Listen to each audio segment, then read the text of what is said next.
سورہ المائدہ آیت نمبر 67۔ ترجمہ: اے پیغمبر، جو کچھ تیرے پروردگار کی طرف سے تجھ پر نازل ہوا ہے اسے کامل طور سے لوگوں تک پہنچا دو، اور اگر تم نے ایسا نہ کیا تو گویا تم نے اس کا کوئی کار رسالت سر انجام ہی نہیں دیا، اور خدا تعالیٰ تمہیں لوگوں کے ان تمام خطرات سے جن کا احتمال ہے محفوظ رکھے گا، اور خدا تعالیٰ ہر دھرم کفار کی ہدایت نہیں کرتا۔ تفسیر: انتخاب جانشین پیغمبر ہی آخری کار رسالت تھا۔ اس آیت کا ایک مخصوص لب و لہجہ ہے جو اسے اس سے پہلی آیات اور اس کے بعد کی آیات سے ممتاز کرتا ہے۔ اس آیت میں روئے سخن صرف پیغمبر صلی اللہ علیہ وسلم کی طرف ہے، اور یہ آیت صرف انہی کی ذمہ داری کو بیان کرتی ہے۔ یا ایھا الرسول، اے پیغمبر سے اس آیت کی ابتدا ہو رہی ہے، اور یہ آیت صراحت اور تاکید کے ساتھ پیغمبر کو حکم دے رہی ہے کہ جو کچھ ان پر اور ان کے پروردگار کی طرف سے نازل ہوا ہے اس سے لوگوں تک پہنچا دے۔ اس کے بعد اس حکم کی اہمیت کو واضح کرتے ہوئے تاکید مزید کے طور پر اس خطرے سے متنبہ کرتا ہے کہ اگر تم نے ایسا کام نہ کیا،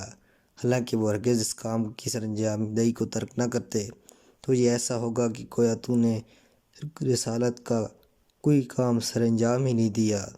اس کے بعد پیغمبر اکرم کے اضطراب اور پریشانی کو دور کرنے کے لیے انہیں تسلی دیتے ہوئے کہتے ہیں، اس رسالت اور پیغام کی ادائیگی کے بارے میں تجھے پریشان ہونے کی ضرورت نہیں ہے، کیونکہ خدا تمہیں ان کے خطرات سے محفوظ رکھے گا۔ اور اس آیت کے آخر میں ان لوگوں سے جو اس مخصوص پیغام کا انکار کریں اور اس کے خلاف ہٹ درمی کرتے ہوئے کفر اختیار کر لیں، ایک تہدید اور سزا کے عنوان سے یوں کہتا ہے: خدا ہٹ درمی کرنے والے کافروں کو ہدایت نہیں کرتا۔ آیت کی جملوں کی بندش، اس کا مخصوص لب و لہجہ اور اس میں پے در پے تاکیدوں پر تاکیدیں، اور آیت کا یا ایھا الرسول سے شروع ہونا جو تمام قرآن مجید میں صرف 2 مقام پر ہے، اور اس حکم کی تعمیل اور اس رسالت کی پیغام میں تبلیغ نہ کرنے کی صورت میں پیغمبر کو یہ تہدید کہ اگر تو نے اس حکم کو پہنچانے میں کوتاہی کی تو اس کا مطلب یہ ہوگا کہ تم نے کوئی کار رسالت سر انجام ہی نہیں دیا، جو قرآن میں صرف اسی آیت میں ہے۔ اس بات کی نشاندہی کرتا ہے کہ گفتگو کسی ایسے اہم امر کی متعلق ہو رہی ہے کہ جس کی تبلیغ نہ کرنا کوئی بھی کار رسالت سر انجام نہ دینے کے برابر ہے۔ اس کے علاوہ اس سے یہ بات بھی ظاہر ہوتی ہے کہ یہ موضوع ایسا تھا جس پر شدت کے ساتھ مخالفت پیدا ہو چکی تھی، اور اس موضوع کے مخالفین اتنے سخت تھے کہ ان کی مخالفت کے پیش نظر پیغمبر بہت ہی پریشان تھے کہ کہیں ایسا نہ ہو کہ وہ اس اعلان کو سن کر اسلام اور مسلمانوں کے لیے مشکلات پیدا کر دیں۔ اسی لیے خدا تعالیٰ انہیں تسلی دیتا ہے۔ اب سوال یہ پیدا ہوتا ہے کہ آخر وہ کون سا ایسا اہم مقصد اور مطلب تھا جس کے پہنچانے کے لیے خدا تعالیٰ نے اپنے پیغمبر کو اتنی تاکید کے ساتھ حکم دے رہا ہے۔ درحال حالانکہ جب ہم اس اہم سورہ کے نزول کی تاریخ پر غور کرتے ہیں تو ہمیں معلوم ہوتا ہے کہ یہ سورہ مسلمان پیغمبر کی عمر کے آخری دنوں میں نازل ہوئی ہے۔ کیا یہ توحید اور شرک و بت پرستی سے مربوط مسائل تھے جو برسوں پہلے پیغمبر اور مسلمانوں کے لیے حل ہو چکے تھے، یا یہ مسائل احکام شرع اور قوانین اسلام سے متعلق تھے جبکہ اس وقت تک ان کے اہم ترین مسائل بیان ہو چکے تھے، یا یہ مسائل اہل کتاب یہود و نصارہ سے مربوط تھے؟ حالانکہ ہمیں معلوم ہے کہ بنی نذیر، بنی قریظہ اور بنی قینقاع، نیز خیبر و فتح اور نصارائے نجران کے واقعے کے بعد اہل کتاب کا کوئی مسئلہ مسلمانوں کے لیے مشکل نہیں سمجھا جاتا تھا، یا اس کا ربط منافقین کے ساتھ تھا۔ دارالنخاع لے کر ہمیں معلوم ہوتا ہے کہ فتح مکہ کے بعد جب اسلام کا پورا جزیرہ نماء عرب پر تسلط و نفوذ ہو گیا تو منافقین کا معاشرے میں کوئی مقام ہی نہیں رہا تھا، اور ان کی قوت بالکل ہی ٹوٹ چکی تھی، اور ان کے پاس جو کچھ تھا اور ان کے باطن میں تھا، حقیقتاً اب وہ کون سا اہم مسئلہ تھا جو پیغمبر اکرم صلی اللہ علیہ وسلم کی زندگی کے آخری دنوں میں باقی رہ گیا تھا؟ مذکورہ بالا آیت اس کے بارے میں اس قسم کی تاکید کر رہی ہے۔ اس حقیقت میں بھی تردید کی کوئی گنجائش نہیں کہ پیغمبر کا اضطراب اور پریشانی اپنی ذات اور اپنے نفس کے لیے نہیں تھی، بلکہ مخالفین کی طرف سے ان احتمالی کارشکنیوں اور مخالفتوں کے بارے میں تھی جن کا نتیجہ مسلمانوں کے لیے خطرات اور نقصانات کی صورت میں نکلتا۔ تو کیا پیغمبر کے جانشین کے تعین اور اسلام و مسلمین کی آئندہ سرنوشت کے سوا کوئی اور مسئلہ ایسا ہو سکتا ہے جس میں یہ صفات پائی جاتی ہوں؟ اب ہم ان مختلف روایات کی طرف لوٹتے ہیں جو اہل سنت اور اہل تشیع کی متعدد کتابوں میں آیت مذکورہ بالا کے بارے میں وارد ہوئی ہیں، اور یہ دیکھتے ہیں کہ ان روایات سے مذکورہ احتمال کے ثابت ہونے میں کہاں تک استفادہ ہوتا ہے۔ اس کے بعد ہم ان اعتراضات اور سوالات پر بحث کریں گے جو اس تفسیر کے بارے میں اہل سنت کے بہت سے مفسرین کی طرف سے ظاہر کیے گئے ہیں۔ آیت تبلیغ کی شان نزول۔ اگرچہ انتہائی افسوس کے ساتھ یہ کہنا پڑتا ہے کہ اس آیت سے مربوط حقائق کسی قسم کی پردہ پوشی کے بغیر تمام مسلمانوں کے ہاتھوں تک نہیں پہنچائے گئے، اور پہلے سے کیے گئے فیصلے اور مذہبی تعصبات اس کے اظہار سے مانع ہوئی ہیں، لیکن اس کے باوجود اہل سنت کے علماء کی تحریر کردہ مختلف کتابوں میں، خواہ وہ تفسیر کی کتابیں ہوں یا حدیث و تاریخ کی، اس میں بہت زیادہ روایات ایسی ملتی ہیں جو صراحت کے ساتھ اس حقیقت کو بیان کرتی ہیں کہ آیت مذکورہ حضرت علی علیہ السلام کے بارے میں نازل ہوئی ہے۔ ان روایات کو بہت سے اصحاب پیغمبر نے نقل کیا ہے، مثلاً زید بن ارقم، ابو سعید خدری، ابن عباس، جابر بن عبداللہ انصاری، ابو ہریرہ، براء بن عازب، حذیفہ، عامر بن لیل بن زر اور ابن مسعود۔ یہ سب کے سب اصحاب پیغمبر اکرم صلی اللہ علیہ وسلم اس بات پر متفق ہیں کہ آیت مذکورہ حضرت علی اور واقعہ غدیر کے متعلق ہی نازل ہوئی ہیں۔ یہ حدیث مذکورہ اصحاب پیغمبر سے مختلف طرق سے بیان ہوئی ہیں، مثلاً زید بن ارقم کی بیان کردہ حدیث ایک طرق سے، ابو سعید خدری کی بیان کردہ حدیث 11 طرق سے، ابن عباس کی بیان کردہ حدیث 11 طرقوں سے، اور براء بن عازب کی بیان کردہ حدیث 3 طرق سے نقل کی گئی ہے۔ جن علماء نے اپنی کتابوں میں ان حدیث کو تصریح کے ساتھ بیان کیے گئے وہ بہت زیادہ ہیں، جن میں سے بعض کے نام ہم نمونے کے طور پر ذکر کرتے ہیں۔ نمبر 1، حافظ ابو نعیم اصفہانی نے اپنی کتاب ما نزل من قرآن فی علی میں بحوال قصاص صفحہ نمبر 49 یہ روایت درج کی ہے۔ نمبر 2، ابو الحسن وادی نے شپوری نے اسباب النزول صفحہ 150 میں۔ نمبر 3، حافظ ابو سعید سجستانی نے کتاب الولایات میں کتاب طرائف کے حوالے سے۔ نمبر 4، ابن عساکر شافی نے دار المشہور جلد 6 صفحہ 298 کے حوالے سے۔ نمبر 5، فخر الدین رازی نے تفسیر کبیر جلد 3 صفحہ 636 میں۔ نمبر 6، ابو اسحاق حمیونی نے فراد المستمین میں۔ نمبر 7، ابن صباغ مالکی نے فصول المحمہ صفحہ 27 پر۔ نمبر 8، جلال الدین سیباتی نے دار المنشور جلد 2 صفحہ 298 میں۔ نمبر 9، قاضی شوکانی نے فتح القدیر جلد 100 صفحہ 57 میں۔ نمبر 10، شہاب الدین الواسی شافی نے روح المعانی جلد 6 صفحہ 172 پر۔ نمبر 11، شیخ سلیمان قندوزی حنفی نے جناب المودت میں صفحہ 120 پر۔ نمبر 13، بدر الدین حنفی نے عماد القادریہ فی شرح فی صحیح البخاری جلد 8 صفحہ 586 پر۔ نمبر 13، شیخ محمد عبدہ مصری نے تفسیر المنار جلد 6 صفحہ نمبر 463 پر۔ جلد 14، حافظ ابن مردویہ متوفی 416 نے سیباتی کی دار المنشور کے حوالے سے بیان کیا ہے۔ ان کے علاوہ اور بھی بہت سے علماء اہل سنت نے آیت مذکورہ کی یہی شان نزول بیان کی ہے۔ اس سے یہ اشتباہ نہیں ہونا چاہیے کہ اس سے ہماری مراد یہ ہے کہ مذکورہ علماء و مفسرین نے آیت کے حضرت علی کی شان میں نزول کو قبول کر لیا ہے، بلکہ اس سے ہماری مراد یہ ہے کہ انہوں نے اس مطلب سے مربوط روایات کو اپنی کتابوں میں نقل کیا ہے۔ اگرچہ اپنے معاشرے کے مخصوص حالات کے خوف سے پہلے سے کیے ہوئے غلط فیصلے کی بنا پر انہوں نے اسی مشہور روایت کو نقل کرنے کے باوجود قبول نہیں کیا، اور عموماً پہلے سے طے شدہ رائے ایسے موقع پر صحیح فیصلہ کرنے میں حائل ہوتی ہے۔ بعض نے تو یہ کوشش کی ہے کہ جتنا بھی ہو سکے اس کی اہمیت کو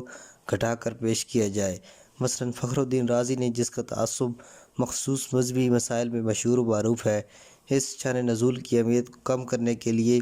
اسے آیت کا 10واں احتمال قرار دیا ہے،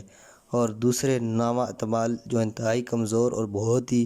بیہودہ اور بے دقت ہیں انہیں پہلے بیان کیا ہے۔ فخر الدین رازی پر زیادہ تعجب نہیں، کیونکہ اس کی تو ہر جگہ یہی روش ہے، لیکن تعجب ان روشن فکر لکھنے والوں پر ہوتا ہے جنہوں نے اس آیت کی شان نزول کے بارے میں کہ جس سے مختلف قسم کی کتابیں بھری پڑی ہیں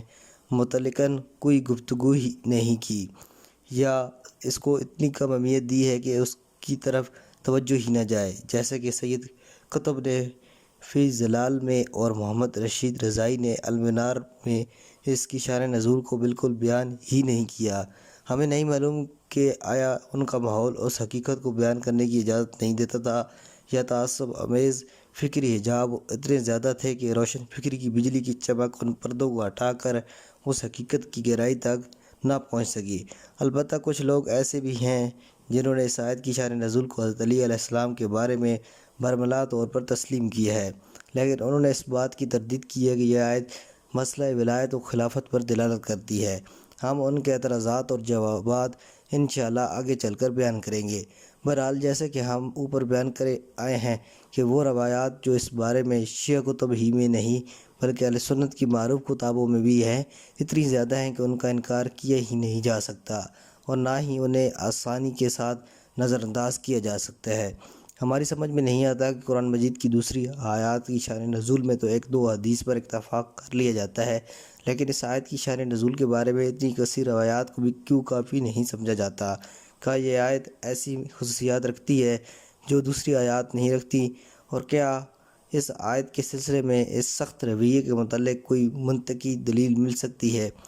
دوسری بات جس کی یاد دہانی اس مقام پر ضروری ہے یہ ہے کہ یہ روایات ہم نے اوپر بیان کی ہیں وہ تو صرف وہ تھیں جو اس آیت کے حضرت علی علیہ السلام کی شان میں نازل ہونے کے بارے میں وارد ہوئی ہیں، یعنی وہ روایات تھیں جو اس آیت کی شان نزول کے متعلق تھی، ورنہ وہ روایات جو غدیر خم کے مقام پر پیغمبر اکرم کے خطبہ پڑھنے اور حضرت علی کا بطور وصی و ولی کے تعارف کرانے کے بارے میں منقول ہیں، وہ تو ان سے کئی گنا زیادہ ہیں۔ چنانچہ علامہ امینی نے اپنی کتاب الغدیر میں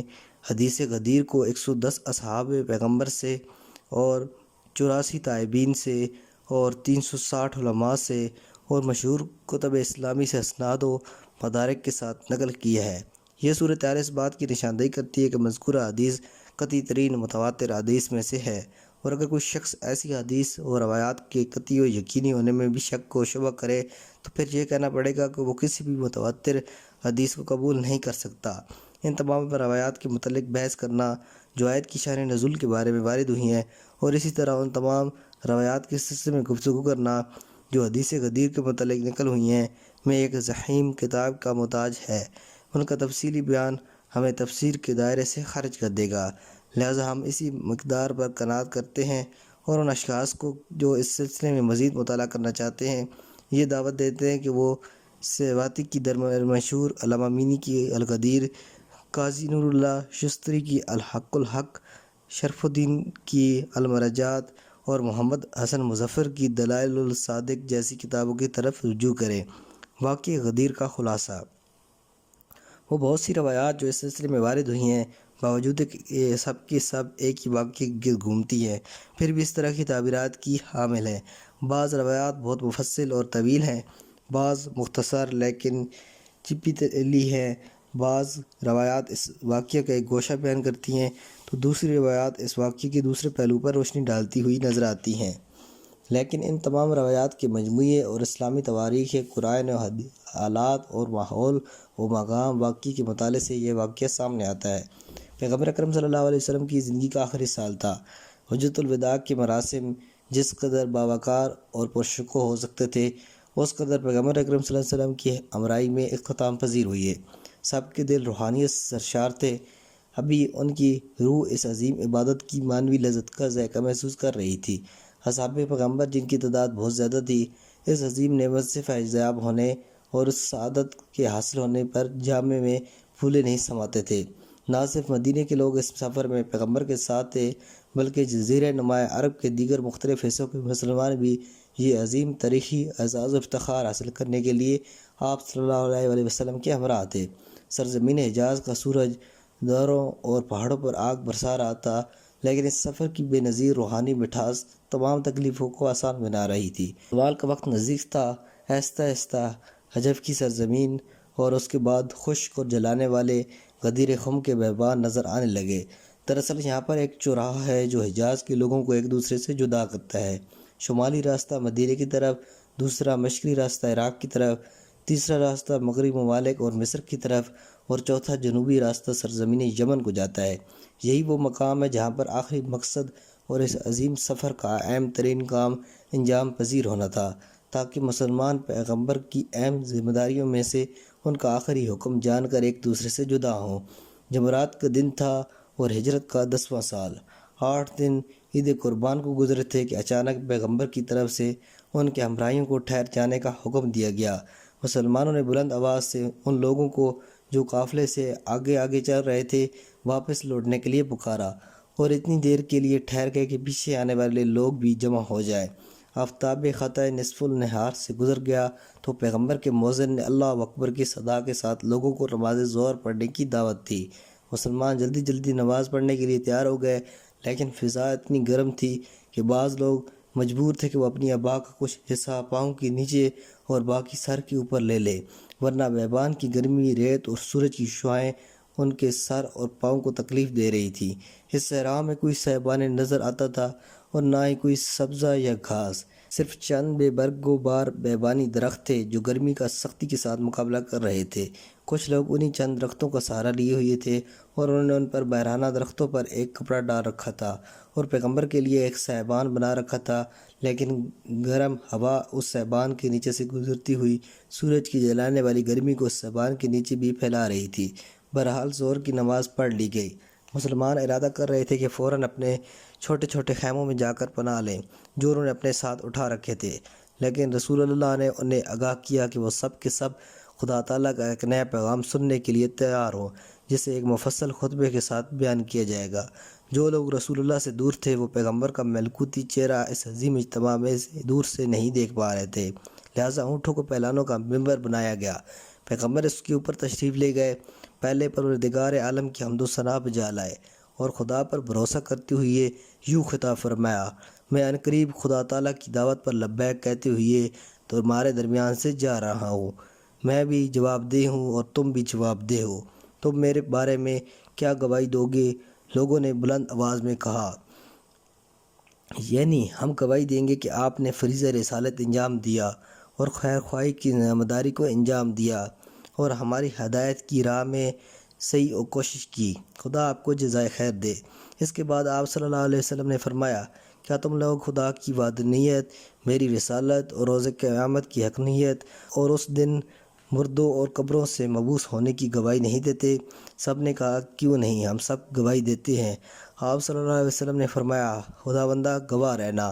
آپ صلی اللہ علیہ وسلم نے مزید فرمایا، لوگو کیا تم میری آواز سن رہے ہو؟ انہوں نے کہا، جی ہاں۔ اس کے بعد سارے بیابان پر سکوت کا عالم طاری ہو گیا، سوائے ہوا کی سنسناہٹ کی کوئی چیز سنائی نہیں دیتی تھی۔ پیغمبر نے فرمایا، دیکھو میں تمہارے درمیان دو گران نمایاں اور گران قدر چیزیں بطور یادگار کے چھوڑے جا رہا ہوں، تم ان کے ساتھ کیا سلوک کرو گے؟ حاضرین میں سے ایک شخص نے پکار کر کہا، یا رسول اللہ، وہ دو گران قدر چیزیں کون سی ہیں؟ تو پیغمبر اکرم نے فرمایا، پہلی چیز تو اللہ تعالیٰ کی کتاب ہے جو ثقل اکبر ہے، اس کا ایک سرا تو پروردگار عالم کے ہاتھ میں ہے اور دوسرا سرا تمہارے ہاتھ میں ہے، اس سے نہ ہاتھ نہ ہٹانا ورنہ تم گمراہ ہو جاؤ گے۔ دوسری گراں قدر یادگار میری اہل بیت ہے، اور مجھے خدائے لطیف و خبیر نے خبر دی ہے کہ یہ دونوں ایک دوسرے سے جدا نہیں ہوں گے یہاں تک کہ بہشت میں مجھ سے آ ملیں گے۔ ان دونوں سے آگے بڑھنے اور ان سے تجاوز کرنے کی کوشش نہ کرنا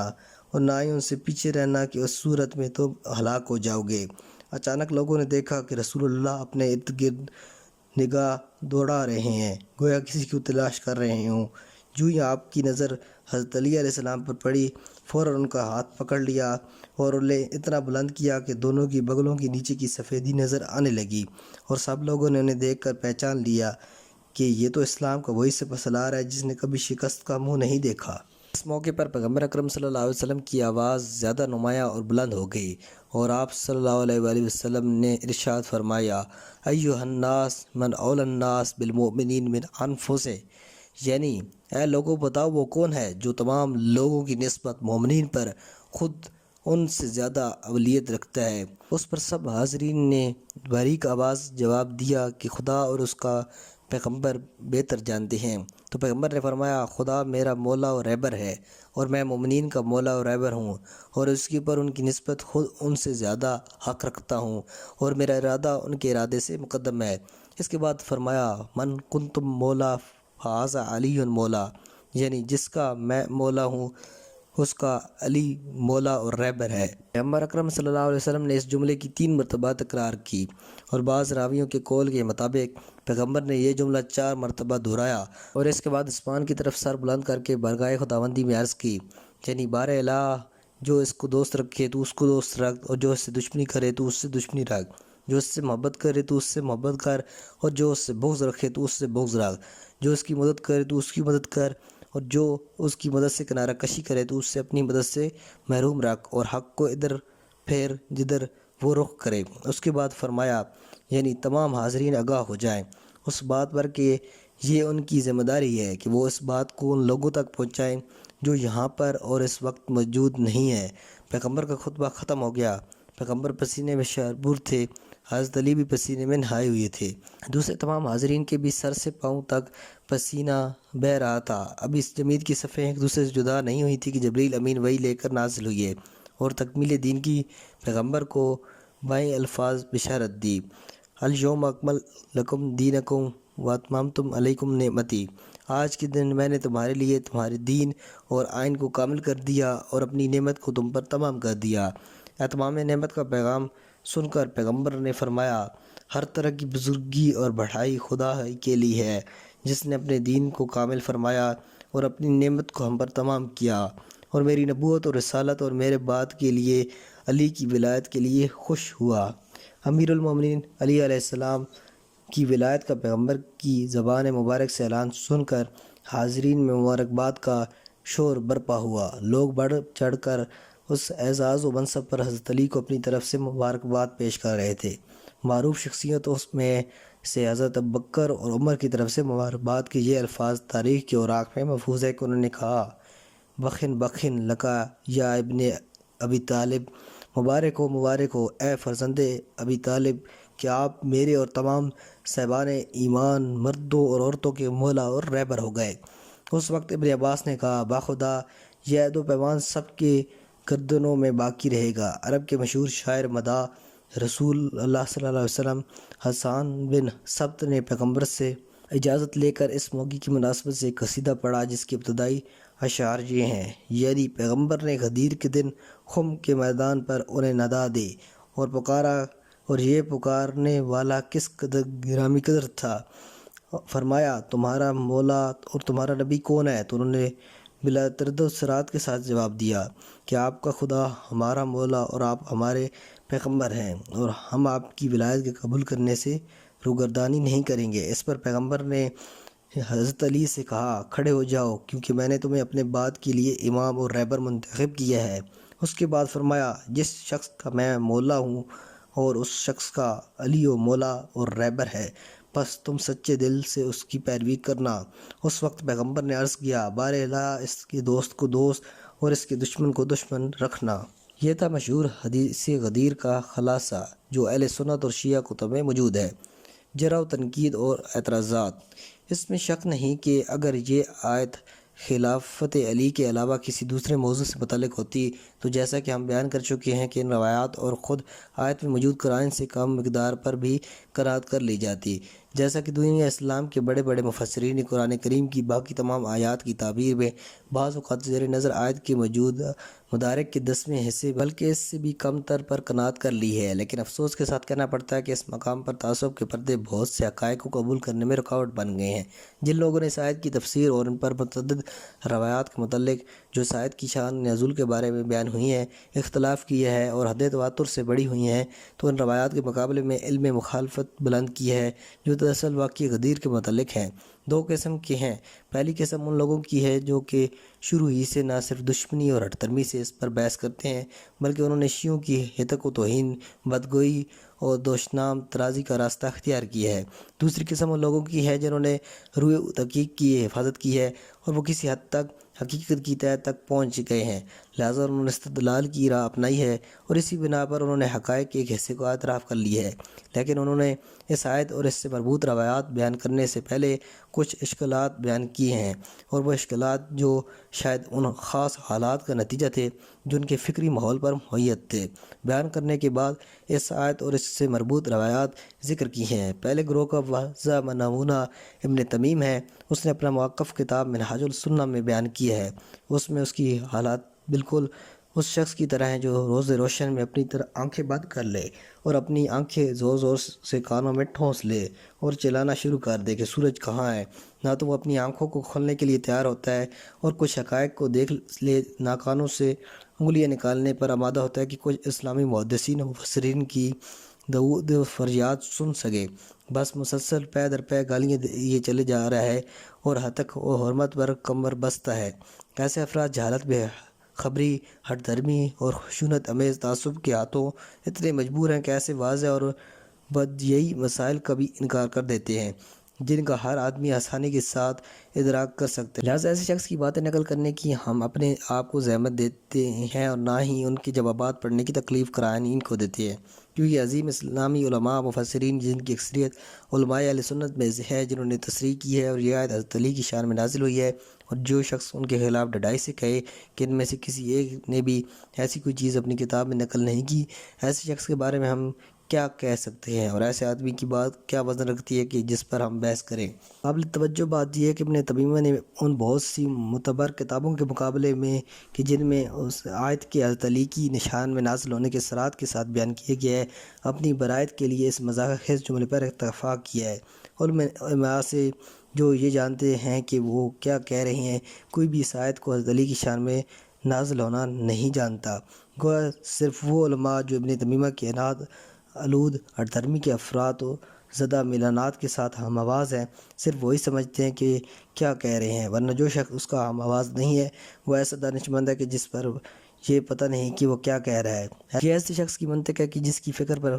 خود خواہی اور ہٹ دھرمی سایہ فگن ہے۔ ہم اس گروہ کا ذکر یہیں پر چھوڑتے ہیں، البتہ ان اعتراضات میں سے دوسرے گروہ نے کی ہیں، ان میں سے چند قابل بحث ہیں جنہیں ہم ذیل میں آپ کے سامنے پیش کریں گے۔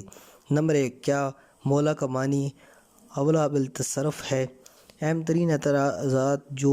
حدیث غدیر کے سلسلے میں کیا جاتا ہے یہ ہے کہ مولا کے معنی میں سے ایک معنی دوست اور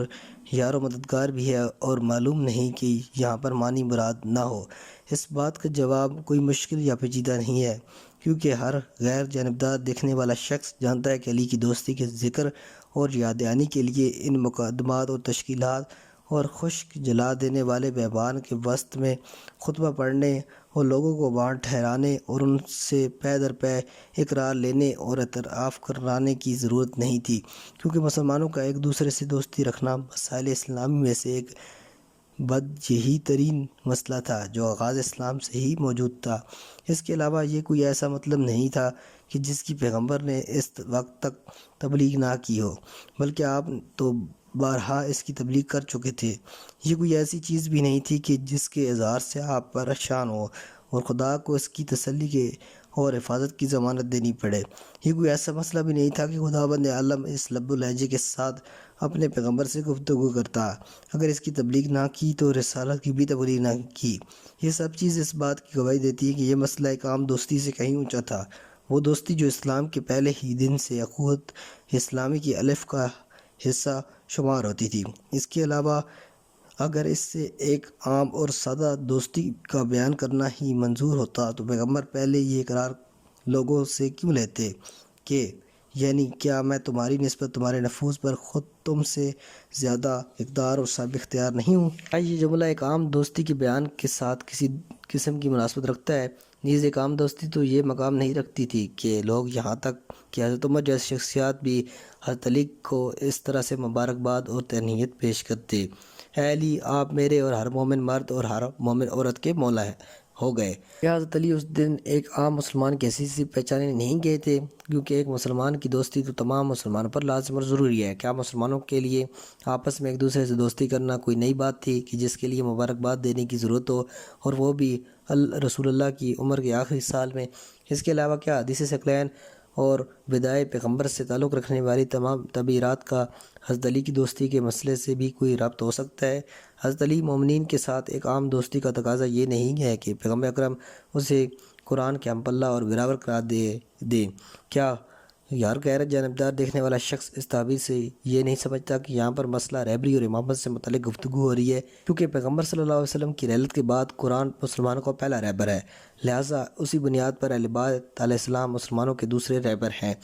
نمبر 2، آیت کا ایک دوسرے کے ساتھ ربط۔ بعض اوقات یہ کہا جاتا ہے کہ اس سے قبل و بعد کی آیات اہل کتاب اور ان کی غلط کاریوں کے بارے میں ہے۔ خاص طور پر تفسیر المنار کے مؤلف نے جلد 6 صفحہ 466 پر اس مسئلے پر زیادہ زور دیا ہے، لیکن جیسا کہ ہم خود اس آیت کی تفسیر میں کہہ چکے ہیں کہ اس بات کی کوئی اہمیت نہیں ہے، کیونکہ اول تو اس آیت کا لب و لہجہ اور اس کا قبل و بعد کی آیات سے فرق مکمل طور پر نشاندہی کرتا ہے کہ اس آیت میں موضوع سکن کوئی ایسی چیز ہے جو قبل اور بعد کی آیات سے مختلف ہے۔ دوسری بات یہ ہے کہ جیسا کہ ہم بارہا کہہ چکے ہیں کہ قرآن کا ایک کلاسیکی کتاب نہیں ہے کہ جس کا مطلب کو خاص حصوں اور ابواب میں ترتیب کے ساتھ بیان کیا گیا ہو، بلکہ جیسے جیسے ضرورت پڑتی تھی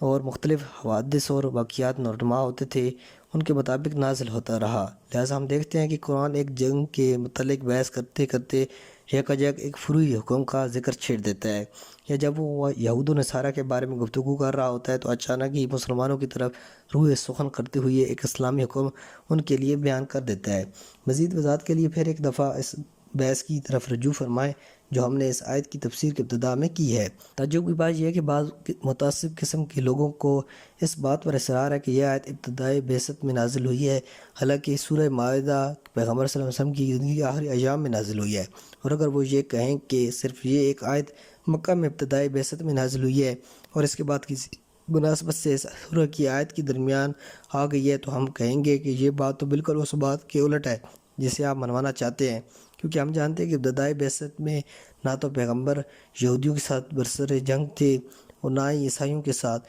اس بنیاد پر تو اس آیت کا قبل بعد کی آیت سے کوئی تعلق ہی نہ رہے گا۔ غور کیجیے گا، یہ سب چیزیں اس بات کی نشاندہی کرتی ہیں کہ یہ آیت تعصب کے طوفان میں زد میں آ گئی ہے، اور اسی بنا پر اس میں کئی طرح کے احتمالات پیدا کیے جاتے ہیں، جبکہ اسی جیسی دوسری آیات میں اس قسم کی کوئی بات نہیں ہوتی۔ ہر ایک اسی کوشش میں لگا ہوا ہے کہ کسی ہیلو بہانے سے یا کسی بے بنیاد دستاویز کے ذریعے اس کے مفہوم کو اس کے صحیح راستے سے منحرف کر دے۔ نمبر 3،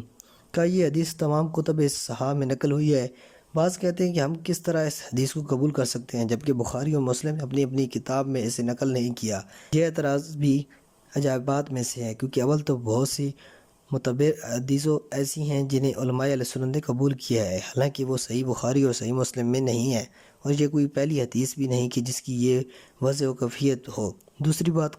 قابل غور یہ ہے کہ ان کے نزدیک صرف یہی 2 کتابیں معتبر ہیں، حالانکہ یہ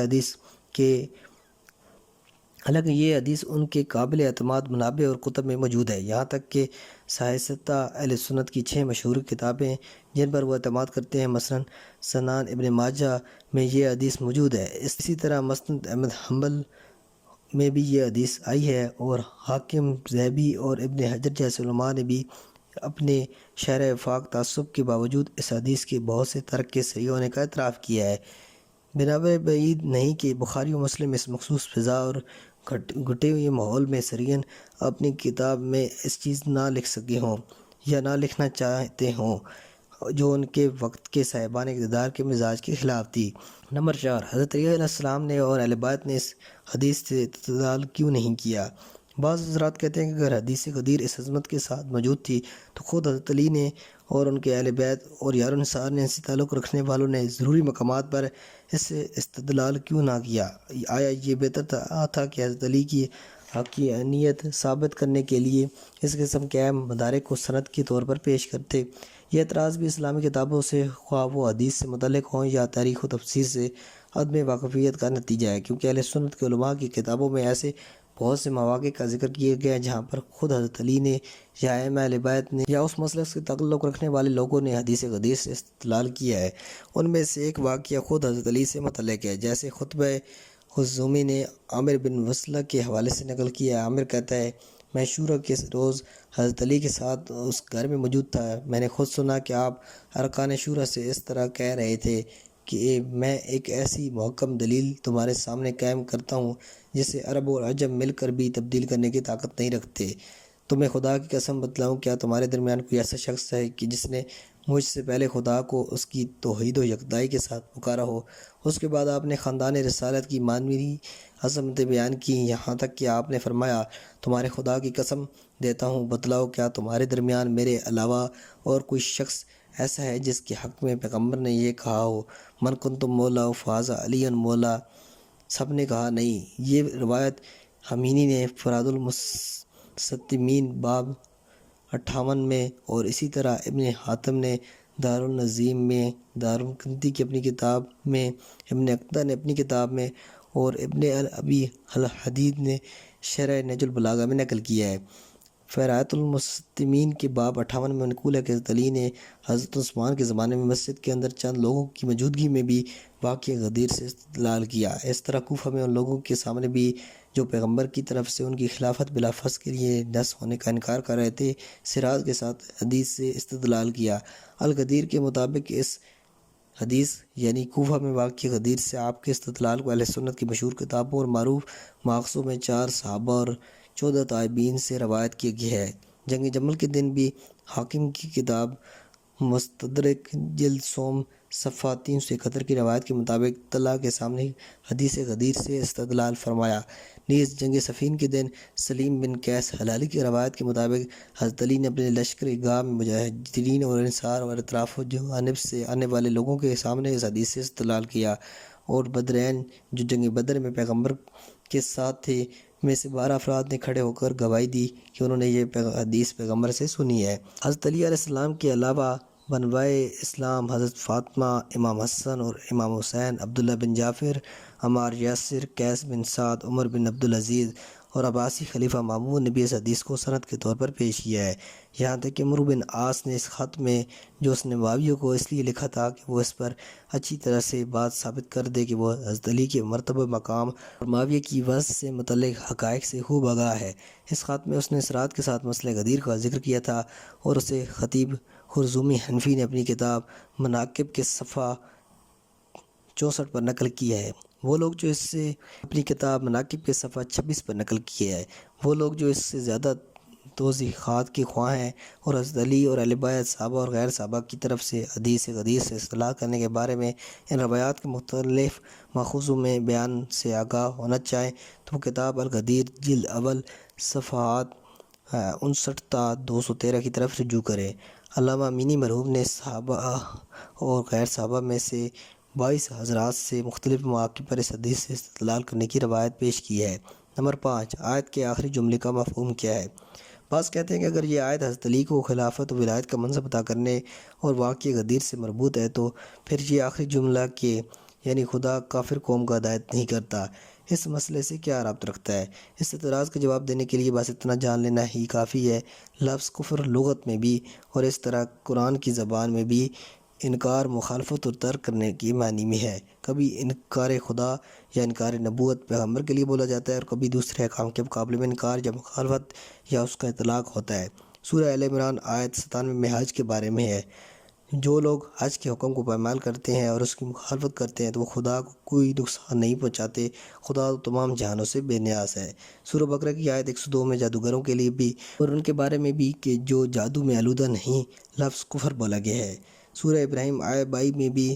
شیطان ان لوگوں کے مقابلے میں کہ جنہوں نے پیروی اور اطاعت کی قیامت کے دن صحیح اظہار نفرت کرتے ہوئے ان سے کہے گا کہ تم نے احکام الہی کی اطاعت میں مجھے اس کا شریک قرار دیا تھا اور میں آج تمہارے اس کام سے کفر کرتا ہوں۔ اس بنا پر کفر کا اطلاق مسئلہ ولایت اور رہبری کے مخالفین پر ہونا کوئی تعجب کی بات نہیں ہے۔ نمبر 6، ایک ہی زمانے میں 2 ولی ہو سکتے ہیں۔ ایک اور بہانہ جو اس متواتر حدیث اور اسی طرح زیر بحث آیت سے روگردانی کے لیے کہا گیا ہے، یہ ہے کہ اگر پیغمبر نے حضرت علی کو غدیر قوم میں ولایت اور رہبری خلافت کے لیے مقرر کر دیا تو اس کا لازمی نتیجہ یہ ہوگا کہ ایک ہی زمانے میں 2 رہبر اور پیشوا ہو جائیں گے۔ لیکن اس آیت کی نزول اور حدیث کے ورود کے زمانے کے خاص اور اوصاف اور شرائط اور مخصوص حالات اور قوائف کو مدنظر رکھتے ہوئے اس طرح ان قرائن پر توجہ کرتے ہوئے کہ جو پیغمبر کی گفتگو میں پائے جاتے ہیں، یہ بہانہ بھی کلی طور پر برطرف ہو جاتا ہے، کیونکہ ہم جانتے ہیں کہ یہ واقعہ پیغمبر اسلام کی زندگی آخری مہینوں میں واقع ہوا ہے، جبکہ آپ آخری احکام کو لوگوں تک پہنچا رہے تھے، خصوصاً جب آپ نے اصرات کے ساتھ فرمایا کہ میں بہت جلد تمہارے درمیان سے جا رہا ہوں اور دو گراں نمایاں چیزیں تمہارے درمیان چھوڑ جا رہا ہوں۔ جو شخص یہ گفتگو کر رہا ہے اس سے صاف ظاہر ہے کہ وہ اپنی جانشین کے مقرر کرنے کے انتظام میں مصروف ہے۔ وہ آئندہ کے لیے پروگرام دے رہا ہے، نہ کہ اپنے زمانے کے لیے۔ لہٰذا اس سے صاف، واضح اور روشن ہے کہ اس سے دو امیروں اور دو پیشواؤں کا ایک ہی زمانے میں وجود مقصود نہیں ہے۔ وہ بات جو خاص طور پر لائق توجہ یہ ہے کہ ایک طرف تو بعض علماء اہل سنت یہ اعتراض پیش کر رہے ہیں، تو بعض دوسرے ایسے ہیں جنہوں نے اس کے مقابلے میں ایک اعتراض پیش کر دیا ہے، اور وہ یہ کہ پیغمبر اکرم صلی اللہ علیہ وسلم نے حضرت علی کی ولایت و خلافت کے منصب پر تقرری تو کی ہے، لیکن اس کی تاریخ صاف اور واضح طور پر بیان نہیں فرمائی۔ تو اس صورت میں کیا رکاوٹ ہے کہ یہ ولایت و خلافت حضرت علی کا بیان دوسرے 3 خلفاء کے بعد کے لیے ہو؟ حقیقتاً کتنی حیرت کی بات ہے کہ کوئی چھت کے اس طرف گر رہا ہو کہ کوئی اس طرف، لیکن 3 واقعوں کو مان لینے میں تعصبات حائل ہو گئے ہوں۔